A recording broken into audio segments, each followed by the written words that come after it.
wa taala, selawat kepada Nabi besar kita Muhammad sallallahu alaihi wasallam. Alhamdulillah hari ini saya Asfi Mustia, guru SMA Negeri 14 Kota Jambi, ingin mempresentasikan tentang budaya positif salah bentuk kegiatan dari saya melaksanakan guru penggerak. Ya. Hari ini saya bukan menggurui, saya tidak paham itu, saya pengen sharing atas ilmu yang saya dapat, saya pengen berbagi. Ini berdasarkan literasi yang sudah kami pelajari. Mudah-mudahan ini bermanfaat buat kita semua. Di sini saya akan menyebarkan pemahaman dan penerapan pemahaman budaya positif. Apa itu budaya positif? Konsep inti budaya positif itu ada perubahan paradigma belajar. Kelihatan dulu, kemudian ada budaya positif, nilai-nilai kebajikan, kebutuhan dasar manusia, motivasi manusia, posisi kontrol guru, keyakinan kelas dan segitiga prestisi. Untuk selanjutnya, nah sebelum memulai materi ini saya pengen sedikit berinteraksi dengan Bapak. Di sini apakah Bapak yang setuju dengan pernyataan ini? Hukuman dapat mendiskreditkan anak. Kedua, pemberian hukuman yang positif seperti membaca dan bersihkan halaman sekolah dan tidak. Kemudian memberi penghargaan dapat meningkatkan motivasi belajar anak. Menurut Ibu ini setuju? Tiga pernyataan ini. Atau 1 dan 3, hukuman dapat mendisiplinkan anak, atau yang terakhir memberi penghargaan dapat meningkatkan motivasi belajar anak. Gimana menurut Bapak Ibu? Setuju?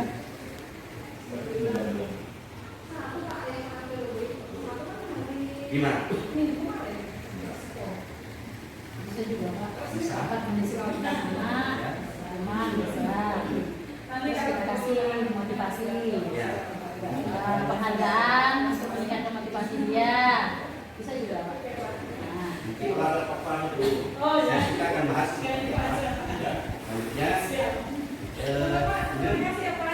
Ini pembelajaran paradigma baru berdasarkan berdiferensiasi atau yang ada perbedaan di sana. Kemudian berdiferensiasi ini sesuai dengan kebutuhan anak. Jadi ada anak yang juga kebutuhan misalnya kalau kata Einstein itu tidak mungkin mengajarkan anak ikan itu manjat, kita tidak bisa memaksakan monyet itu untuk berenang. Jadi kita betul kebutuhan anak. Dua saja. Ini ada perkawan ini. Boleh saya minta Iman Zola. Boleh nak sama si siapa? Coba kepalkan tangan Iman Zola. Ya, Puput. Bisa nak gimana caranya Puput merayu Iman Zola untuk membuka kepala tangannya? Ya, bisa enggak? Coba.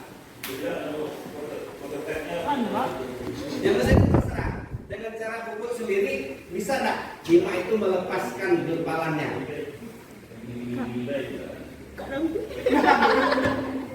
Pemaksaan. Ya.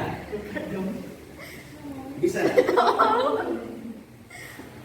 Bisa atau tidak? Bisa enggak Puput memaksa si Ima itu membuka kepalanya? Kalau dipaksa tidak bisa Bang. Ya, bisanya? Dirayu coba ngomong baik-baik. Ya coba. Bisa.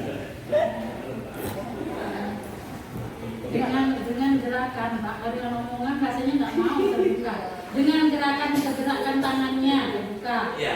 Tapi kalau dengan omongan rasanya walaupun kita baik-baik, omongan tetap terbuka. Poinnya kontrol di iman. Kontrol di iman. Walaupun Puput adalah meminta, yang punya kontrol untuk melepaskan iman. Dia mau atau tidak itu iman. Nah, Puput itu hanya bisa memberi stimulusnya. Memberi itu bagaimana iman bisa atau tidak.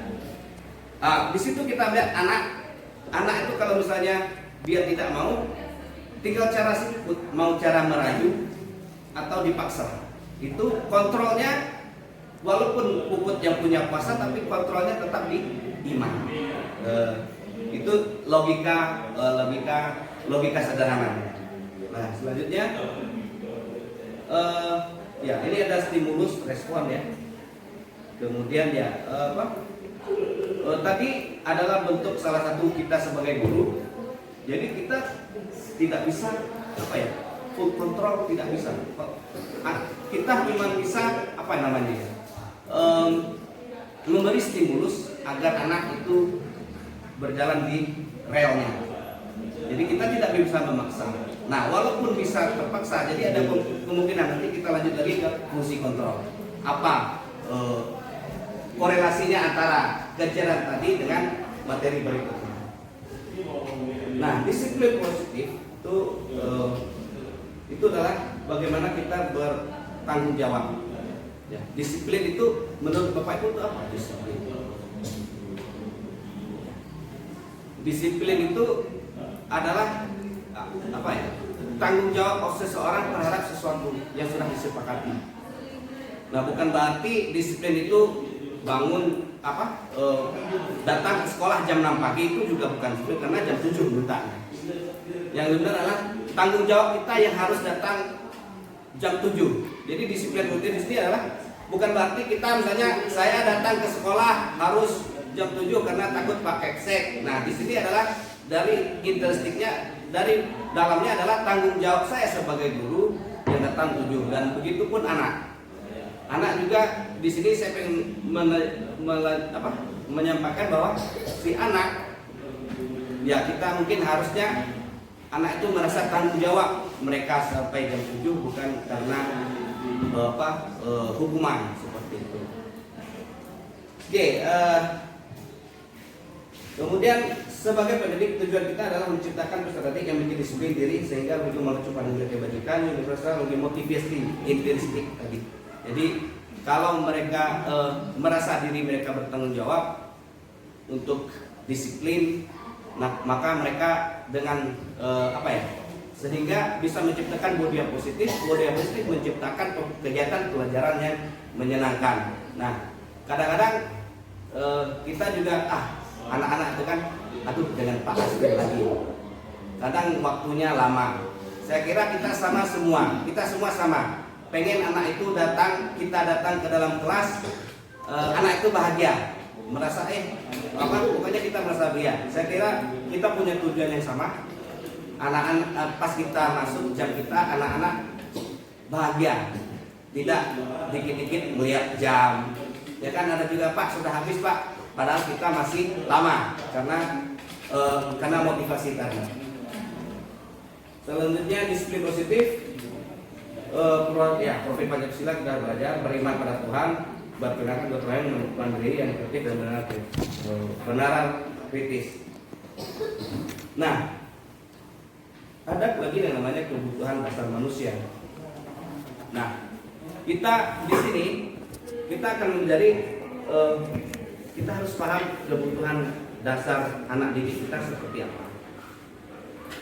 Anak didik kita seperti apa? Kemudian, nah di sini ada beberapa kebutuhan dasar manusia: bertahan hidup, kasih sayang dan rasa diterima, penguasaan, kebebasan, dan kesenangan. Bertahan hidup, kasih sayang, penguasaan, kebebasan, dan kesenangan. Ini adalah 5 kebutuhan dasar manusia. Dan ini adalah menandakan kita bagaimana untuk melihat kebutuhan anak didik kita. Kasih sayang dan rasa diterima itu sangat penting sekali ya. Kemudian kebebasan, kesenangan, dan penguasaan. Kalau menurut Ki Hajar Dewantara di sini untuk memenuhi ini kalau anak didik kita itu seperti pohon dan kita sebagai petani. Jadi berbeda pohonnya, berbeda cara buat tumbuh kembangnya, dan berbeda lagi cara pupuk yang digunakan. Begitu saja, kita harus tahu kebutuhannya apa, seperti itu. Kemudian di sini ada motivasi perilaku manusia. Oke. Di sini ada motivasi ekstrinsik Nah, tadi lanjut lagi yang ke tadi, kita ke poin yang pertanyaan tadi. Jadi ibu bilang tadi apa yang namanya kalau anak hukuman dan satu lagi penghargaan. Ternyata, ya, ternyata menurut penelitian itu efektif, cuman tidak anak itu tidak apa ya tidak bisa menciptakan disiplin positif tadi. Karena apa? Kalau misalnya mereka diberi hukuman, mereka tidak nyaman.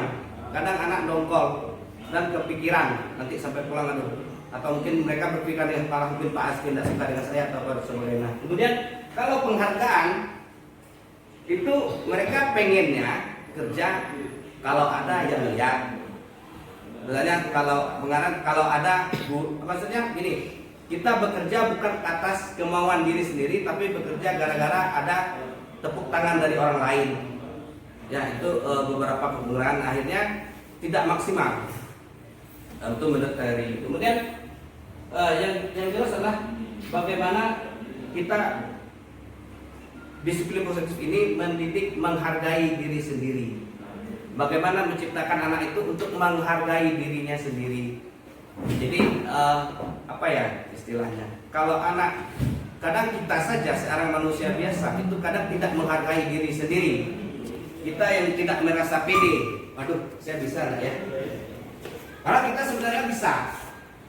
Kalau menurut teori psikologi itu kan apa yang kita lakukan tergantung apa yang kita pikirkan.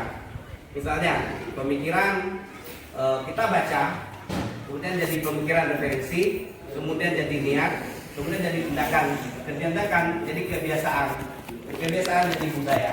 Nah gitu juga. Sebenarnya dari pemikiran dulu, kalau misalnya kita berpikir positif bisa di dalam diri kita akan berusaha karena pikiran kita bisa. Nah kemudian kita lakukan jadi kebiasaan jadi budaya dan akhirnya apa ya motif yang kita lakukan yang positif tadi itu dari diri kita bukan dari lingkungan. Nah itulah tugas kita sebagai pendidik bagaimana menciptakan hal tersebut. Di sini saya cuma berbagi saja. Saya paham Bapak Ibu semua lebih senior dari saya. Saya juga berdasarkan literasi. Saya juga nanti sama-sama kita saling mendukung untuk kemajuan kita semuanya. Kemudian lanjut lagi di sini ada apa perbedaan antara hukuman, konsekuensi dan restitusi. Nah hukuman itu tidak terencana tiba-tiba. Kalau konsekuensi terencana disepakati sesuai prosedur. Kemudian ada lagi restitusi adalah untuk memperbaiki kesalahan. Kemudian ada lagi proses kolaboratif yang mengajarkan murid untuk mencari solusi sendiri. Nah, diharapkan kita menggunakan yang restitusi. Nah, konsekuensi yang jelas yang selama ini kita lakukan adalah konsekuensi karena sudah ada aturannya. Kemudian kan istilahnya kalau anak sudah masuk ke sekolah kita ada konsekuensinya, jika melanggar A konsekuensinya apa, dan jika melanggar B konsekuensinya apa. Kemudian lanjut ini adalah 5 posisi kontrol dulu. Ada penghukum, pembuat merasa bersalah, teman, pemantau, dan penunjuk. Nah penghukum misalnya ada anak yang tidak malas tidur, kenapa kamu tidak suka dengan saya? Kamu silakan keluar. Yang tidak mau belajar itu penghukum. Kemudian membuat merasa bersalah. Itu aduh nak, gitu. Janganlah nanti bapak nanti dimarah Bu Nur kalau kamu tidak masuk. Gitu. Itu membuat rasa bersalah. Kemudian ada juga teman kita akrab. Enak. Ini kita akrab dengan anak sebagai sahabat, anak teman, tapi ya biasa anak ini bro misalnya, guys gitu ya.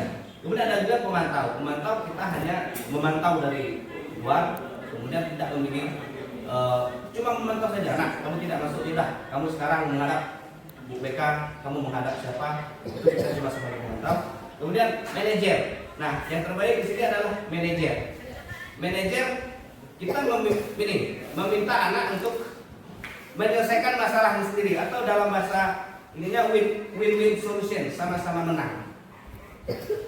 Penghukum ya ada positifnya ada negatifnya. Penghukum bagus, anak bisa ikut, cuman anak tertekan.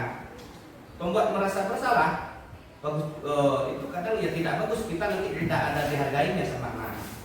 Kemudian teman ya, teman bagus bagi anak, humble, cuma kita tidak dihargai, bahaya ya di sana. Kemudian pemantau ya kita terlalu lepas. Kalau manajer win-win solution, jika anak bermasalah antara dua orang, kita tanya si A maunya apa, si B maunya apa, kita jelaskan, ada konsekuensi di sana, nanti barulah didapatkan solusi dari permasalahan.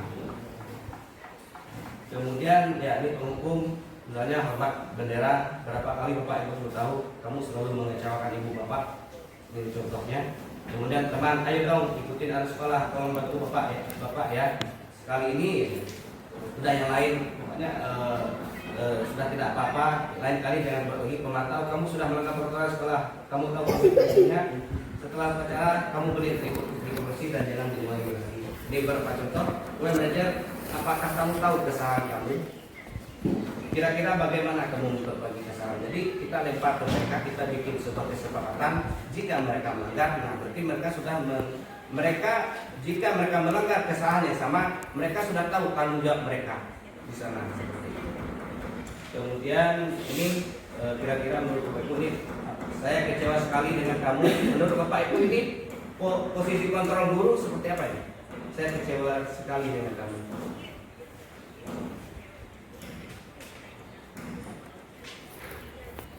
Oke, di sini pembuat merasa bersalah ya. Saya kecewa sekali dengan kamu. Kemudian lagi kamu tidak pernah benar melakukannya. Kemudian yakni penghukum ya. Kita cuma siswa hanya sebagai subjek di sana, tidak diberi kelulusan, tidak diberi alasan mereka. Hukum, kemudian terus kontrol. Ini manajer, apa rencanamu untuk menyelesaikan masalah ini? Kita meminta mereka untuk ikut menyelesaikan masalah yang mereka hadapi. Nanti kita masalah dengan kita untuk menyelesaikannya. Kemudian lakukan demi bapak ibu ini teman ya, kita kayak ayolah nak demi bapak ibu teman. Kemudian kamu tidak pernah menetap nilai, kita tidak pernah mengagas itu tahu. Nah kemudian ada lagi pembentukan keyakinan kelas tadi sama ini. Sebenarnya keyakinan kelasnya tidak hanya seperti pembentukan apa ya, peraturan yang kita bikin sendiri. Keyakinan kelas kita minta anak itu, jadi kalau jika mereka melakukan kesalahan, mereka harus tanggung jawab dengan apa yang sudah kita sepakati. Nah intinya seperti itu. Nah keyakinannya sudah bersifat abstrak, pernyataan universal, dibuat dalam pernyataan positif sedikit saja agar mudah diingat. Misalnya kalau telat, kalian anak-anak kalau telat, bapak konsekuensinya adalah kalau kayak fisika itu misalnya besok cari konsep tentang asas black misalnya. Jadi mereka tanggung jawabnya jika melalui kesalahan. Kemudian semua warga kelas dilibatkan. Jadi anak-anak dilibatkan misalnya. Boleh bawa handphone enggak? Kalau rata-rata kan anak bilang boleh pak, pengennya mereka. Cuman kan kita sebagai kontrol udah boleh pakai handphone, yang penting kalian bisa. Ada waktunya atau bapak ibu terserah dengan kebijakannya. Ini segitiga diskusi ya sama saja ya. Itu cara penyelesaian masalah tadi. Di sini ada validasi tindakan yang salah, menggerakkan keyakinan, kemudian menstabilkan identitas. Di sini menstabilkan identitas, kemudian ada validasi tindakan salah, ada menanyakan keyakinan. Contoh, saya kasih contoh apa itu segitiga diskusi. Misalnya ada anak di kelas lagi cekcok di kelas, kemudian kita bawa ke ruang guru. Nah itu adalah dalam kegiatan validasi tindakan yang salah. Kita tanya anaknya, kenapa nak kamu ribut berdua, itu validasi tindakan salah. Kemudian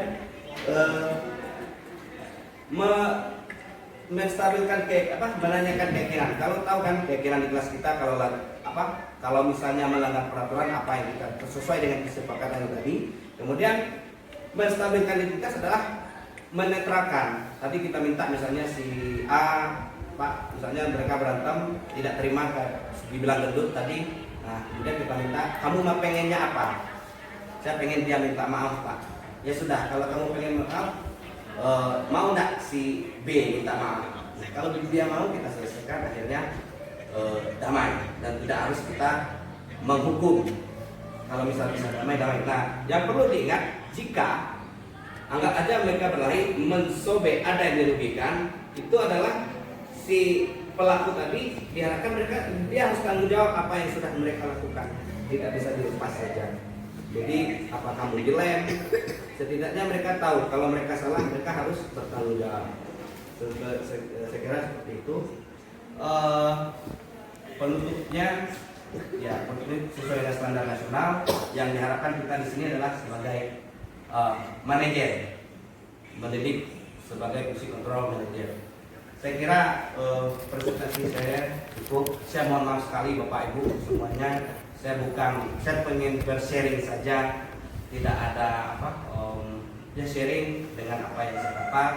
Kemudian saya kira mungkin Bapak Ibu sudah pernah melakukannya, mungkin tidak tahu namanya. Ya, mungkin Bapak Ibu sudah tahu seperti ini, Bapak Ibu belum tahu namanya.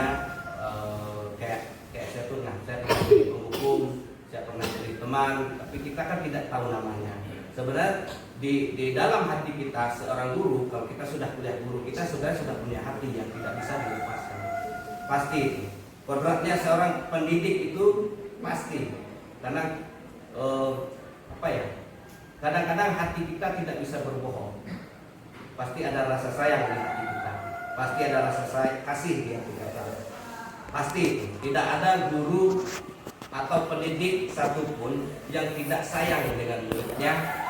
Tidak ada yang pengen, walaupun sekeras-kerasnya kita sayang dengan mereka. Dan saya tahu itu. Mungkin kita selama ini tidak tahu namanya. Saya kira cukup presentasi saya ini, mudah-mudahan dapat memberi efek dan berguna untuk kita semua. Jika ada salah, saya mohon maaf. Kalau ada pertanyaan, silakan saya buka waktu sesi Pak.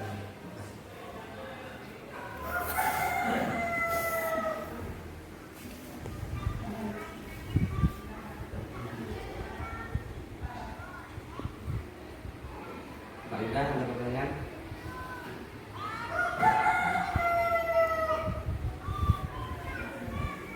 Ya, silakan Bu. Ya.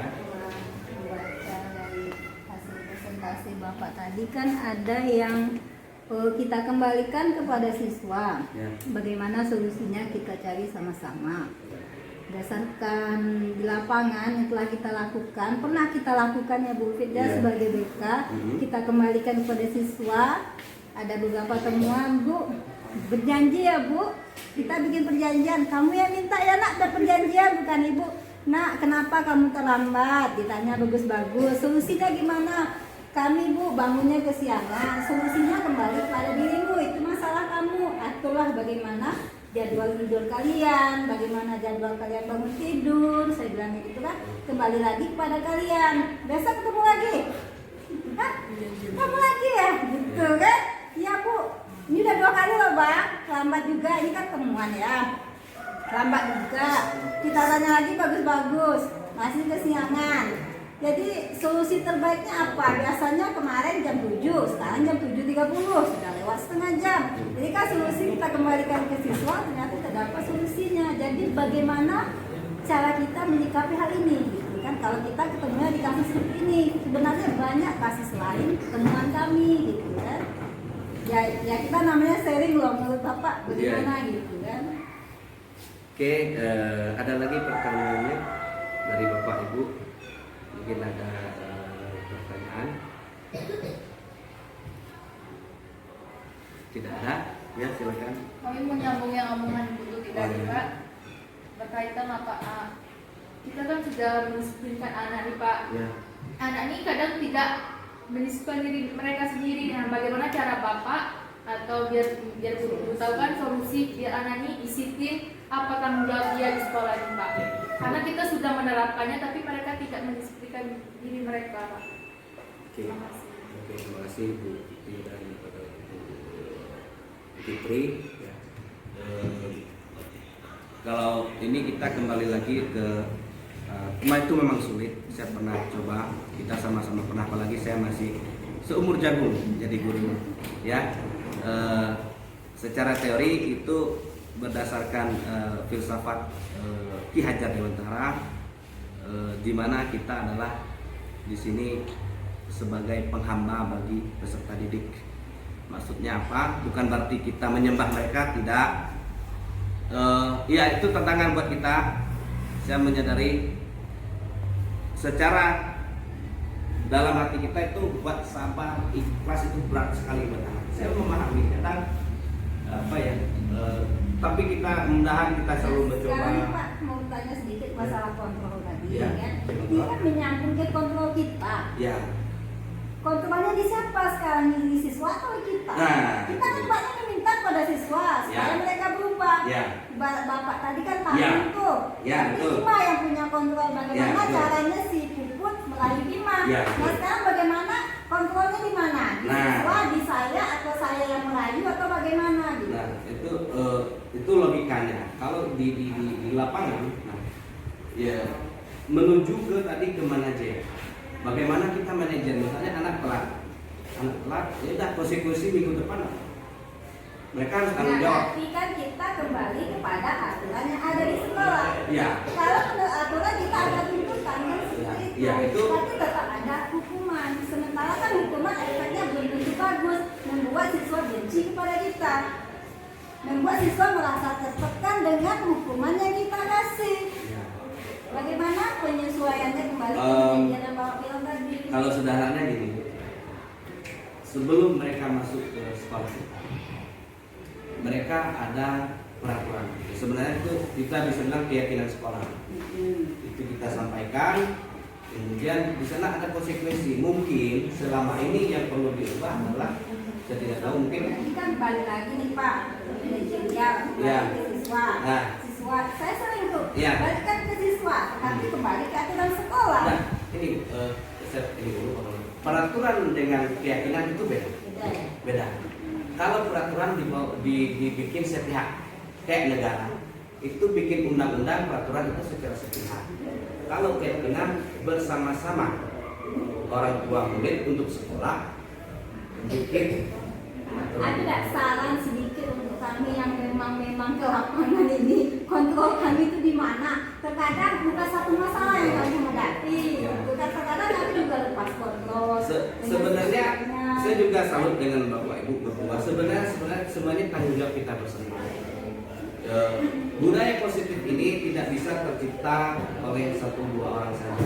Kita harus kompak, kita harus kerjasama. Ada nggak triknya dari Bapak untuk kami? Karena bahkan kami orang lapangan seperti ini, punya ada trik untuk kami sedikit bagaimana supaya bisa mengatasi hal seperti ini? Karena semuanya tadi saya cuma mengungkapkan masalah terlambat baru, belum yang bolosnya, belum yang bolos jam apelnya, itu. Ya, tidak apa-apa. Ini Bu, yang yang sudah saya lakukan adalah keyakinan keras. Belum masuk ke itu kita itu jadi PR kita bersama. Itu jadi PR. Dengan praktek biasanya berbeda hasil. Ya, iya. Itu bisa ya. Kalau kita meminta teori harus 100% tidak mungkin. Nanti itu PR kita bersama. Saya kan dulu Pak, itu kan saya. Iya, ya betul. Kalau Bapak sudah buka session kayak gini Tidak, kan tidak. ada pertanyaan kan saya pengen Iya, siap. tanya. Gitu. Terima kasih untuk Ibu. Ini PR kita bersama. Nanti bagaimana kita mengkondisikan anak yang menghasilkan produk yang bertanggung jawab. Kalau dibilang lebih apa ya, lebih ahlinya, otomatis Bu Fitri dan Bu Tuti lebih paham karena pasti belajar psikologinya lebih dalam dibanding saya. Dan psikologi pendidikan pasti kita dapat waktu mata kuliah dulu kita pernah belajar psikologi pendidikan atau namanya beda-beda. Nah biasanya kalau kami cuma 4 SKS mungkin Ibu bisa 16 SKS tuh buat psikologi peserta didik saja. Dan otomatis Ibu lebih, kalau teori saya tidak bisa ini mungkin saya hanya mengulang materi yang kuliah dulu, saya bukan lagi mungkin sama-sama kita pikirkan keyakinan sekolah ini tidak bisa terlaksana 1-2 orang aja. Kita harus kompak, kita harus sama-sama. Siswa kita banyak, kalau 1-2 orang saja menghandle yang sebanyak ini itu pasti kelebakan. Nah itulah tadi kebijakan dari Bapak kepala sekolah, bagaimana kita digantikan guru BK, karena yang punya hak itu Bapak Ibu dan kita di sini bersama-sama, tidak bisa. Kalau masalah tadi yang pernah saya bikin adalah keyakinan kelas, apakah itu efektif? Menurut saya pernah saya coba, itu efektif, setidaknya mengontrol kelas, karena fisika itu Bapak Ibu, karena saya ngajar fisika ya, saya tuh 2 tahun awal belajar tuh anak-anak tidak mau belajar dengan saya Bu, karena takut. Adik saya sampai sekarang tuh nggak mau belajar fisika karena saya marah kalau mereka nggak bisa, kok kamu gini aja nggak bisa. Baru saya paham bahwa ternyata kemampuan anak itu berbeda-beda, saya nggak bisa menyamakan otak saya dengan otak mereka. Adik saya sampai sekarang tuh nggak mau belajar dengan adik kandung saya, itu nggak mau belajar dengan saya karena saya bilang kok kamu bodoh, pokoknya keluar semua itu. Nah ternyata saya berpikir, saya merenung, ingat saya dulu waktu itu ada guru BK, itu ternyata mereka bikin apa? Bikin di kelas itu yang nulis-nulis. Nah ternyata saya 80% anak-anak tidak suka dengan saya. Ya karena saya marah. Jadi saya berpikir, saya baca-baca bukunya siapa, saya lupa, Stephen siapa itu saya baca, ternyata ya udahlah, daripada kita marah-marah, anak tidak suka, kita capek, dan itu pun tidak fiktif, yang bisa paling 1-2 orang. Akhirnya sekarang, nah saya juga masih belajar Bu, saya coba lepas, nah tak terkontrol. Itu sama-sama ini. Saya marah-marah, itu fisika, anak itu tidak ada mau belajar dengan itu. Sudah dicek sama nama guru teman saya itu Jenny Irawan. Dia itu guru BK, kan ada setiap BK ada apa ya? Ada angket. Nah saya guru yang paling tidak disukai oleh anak. Jadi karena kita marahkan anak-anak Iya, karena kita ingin anak seperti kita. Ya, anak seperti kita, tapi mereka tidak bisa marah. Saya yang buku harus catatan latihan, kalau tidak usah. Akhirnya serius, 80% anak itu tidak suka dengan saya. Jadi, ya tidak enak Bu, makanya saya coba, ini saya juga lagi belajar, saya coba los, maksudnya saya buka renggang sewaktu-waktunya, saya buka kontribusi, ternyata juga belum bisa dihandle. Cuman efektifnya saya setidaknya anak-anak tidak terlalu benci dengan saya, setidaknya maulah belajar fisika sedikit-sedikit. Sejak dari tahunnya angket itu Bapak merubah pola Iya, belajar. saya merubah. Boleh apa saya bikin angket seperti itu besok? Boleh. Iya, buka kakak. Boleh. Iya boleh. Jadi kita bisa merubah ya Pak ya. Iya, Kita ganti perubahannya seperti Iya, apa biar seperti lebih apa. bagus. Itu juga kita nggak bisa tahu kebutuhan anak seperti apa. Iya. Saya pernah merasakan itu. Untuk yang keyakinan tadi gimana Bu Tuti? Saya kira cukup lah ya. Sudah cukup. Ada pertanyaan lagi? Ada? Oh yang tadi sudah jawab. Gimana? Bagaimana Bapak Ibu? Saya kira sudah pas. Oke lah ya. Iya.